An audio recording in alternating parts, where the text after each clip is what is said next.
आ गई है ना। जी जी मैं इसको टिका के जलील करो, इधर से ही इधर ही बिठा बिठा के इसको जलील करो। इसको मलूम भी ना और इसको जलील भी करो। अभी हम आपको एक ऑडियो सुना रहे हैं। ये है साहब कफायतुल्लाह साहब, डॉक्टर हैं, एमएस हैं, THQ hospital Sahiwal, district Sargodha. और एक मरीज इनको कंप्लेंट कर रहा है, गायनेकोलॉजिस्ट के यहाँ वो गया है हॉस्पिटल में, गवर्नमेंट हॉस्पिटल में, और कंप्लेंट कर रहा है कि ये हमारी यहाँ पे केयर नहीं हुई।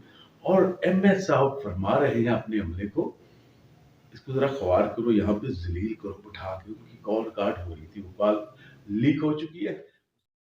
इसका ये आए हुए इवनिंग से थे, ये ना रेडियोलॉजी स्कैन के लिए उन्होंने भेजा था इसको ना, डॉक्टर शुद्रा ने, ये आए हुए इवनिंग के हैं, तो उन्होंने रेडियोलॉजी स्कैन के लिए भेजा था कि प्लेसेंटा इसका लो लाएंगे अभी, फिर इसका देख के मैं देखती हूँ इसका क्या है। इसको जलील करो टिका के, ठीक है ना। इस जो बंदा है ना जिसने शिकायत की है, यही है जो ये जिसके चल से बात कर रही है। अच्छा अच्छा ठीक है।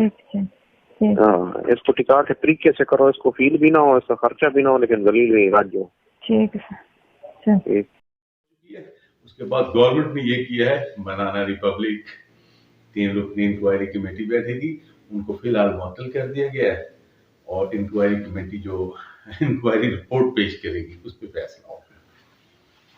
तो देखिए, इसको बनाना रिपब्लिक कहते हैं ना, वरना तो जो ऑडियो है, जो उसकी आवाज है, उससे बड़ा भी सबूत हो सकता है।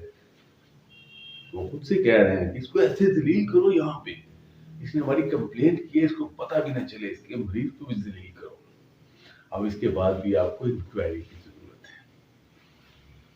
अब इंसाफ कीजिएगा जरा, हमारे निजाम के क्या हालात हो चुके हैं।